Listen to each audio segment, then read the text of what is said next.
Hello and welcome back to HRT or Hormone Replacement Therapy Month 7. Now, before recording this, I realized in 5 months I will have been on hormones for a year, which is just crazy to think about, that I've wanted it and wanted it and wanted it, and in just 5 months it'll be a year. Like, that's insane to think about. But yeah. There isn't a bunch of updates. There's actually a few big ones that I realized while recording past attempts of this, that I will be talking about. And let's just start with this one.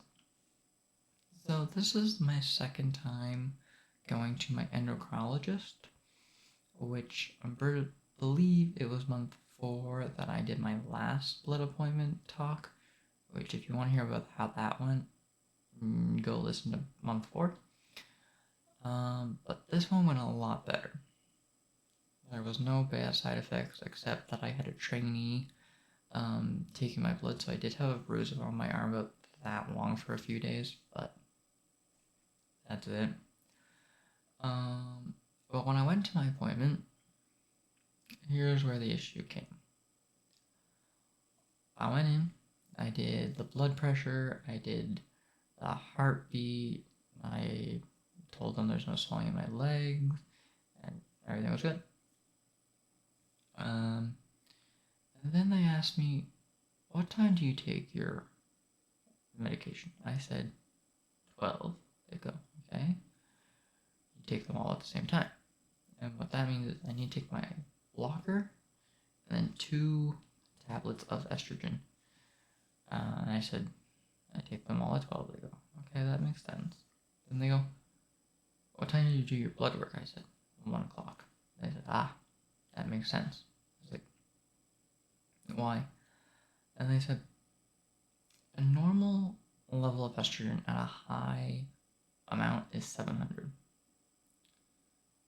Yours is at 2,000.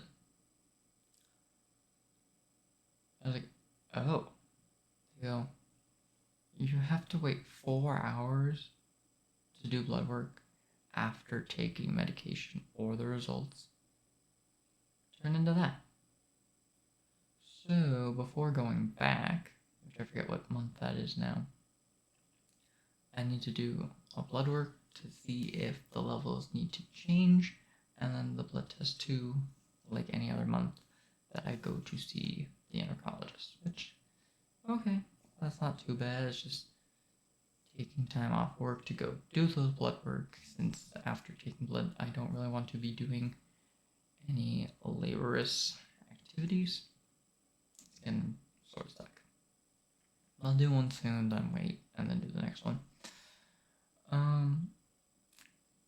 But a big update I've noticed like gradually through the months, but not big enough to talk about ever before, that I believe.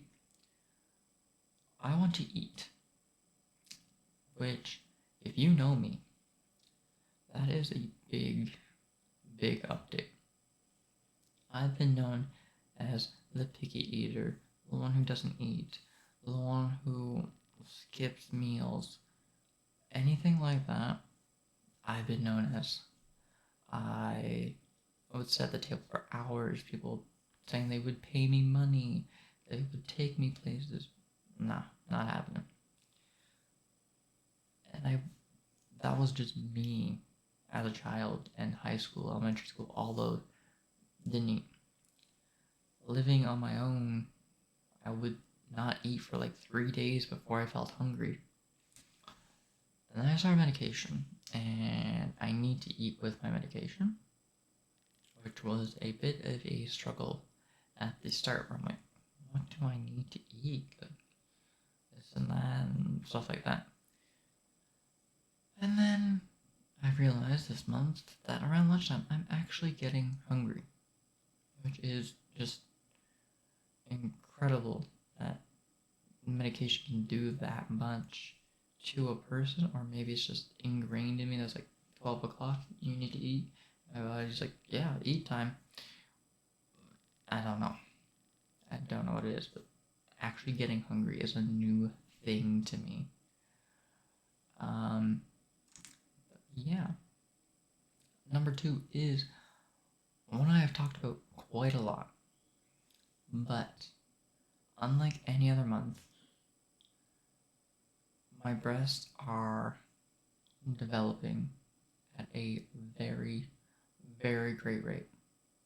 They are actually developing a shape. They're getting like toughness on the sides that to keep everything in position. And when I wear a sweater, I can actually see my breast without a aid of a padded bra or anything through the shirt now. When I run without a bra on, they go up and down, and they are just turning into what I wanted to see. And it just makes me so happy to see that change and that it's going to go great. Number 2 is I am being recognized more as a woman in social work situations. I'm not having to correct people. People are correcting themselves. And this story is from work. I was there. And when we get someone that we think is going to stick around for it, we tell them, hey, I'm transgender, so that there's no confusion or stuff like that. And the person was like, oh, are you going to cut your hair? And we're like, why would I cut my hair? And they go, we're going from female to male. And we're like, no, it's the other way. We go, oh, okay then. I didn't say anything after that, but in my head, I was like, the medication is working so good that somebody thought I was born as a female and going to male. This is incredible news, and it is just so uplifting to see that and hear people saying this, and it just made my day, kinda, that day. It was so great to hear. Now, this one was one I didn't realize, but when I asked my girlfriend, what am I going to talk about this month? I didn't realize there were this many things to talk about, but she said, you're more open. You're more connected to your emotions. And I have to agree. I was a very shut off person, but I am now more open, more connected to my emotions, more willing to talk about my days. And like before I started hormones, and in the first few videos you may have noticed, I was very shy doing this. But now I'm great, and I love just sharing and hoping that it helps somebody going through the same thing, or to help someone understand what I'm going through, what others are going through, what you may be going through, and it's just so much better. And you've probably seen my emotions and my energy go up and down more. And that's just a typical day for my emotions. I'll be happy and joyful one moment, and then I'll be very sad, quiet, and crying the next. Now, my emotions might not be quite in check right now, but they're getting there. Things are not overboard or underboard anymore. Things are on the deck, and they are sometimes jumping around, but that's fine. Things will get leveled out. Things will get to the end point. Things will just complete their route, and everything will be fine. But yeah, so I hope you enjoyed this update. I hope it helped you or helped somebody else. that you know who needs to hear this. But if you did, don't forget to like, comment, subscribe. I have read every comment I have gotten so far. If you want me to see something, comment it and I will read it. But yeah, if you want, you can also follow me on Twitter and Twitch. Both those are down in the description, and also at Kally Coil. And yeah, as always, stay frozen. I'll see you next month, and bye.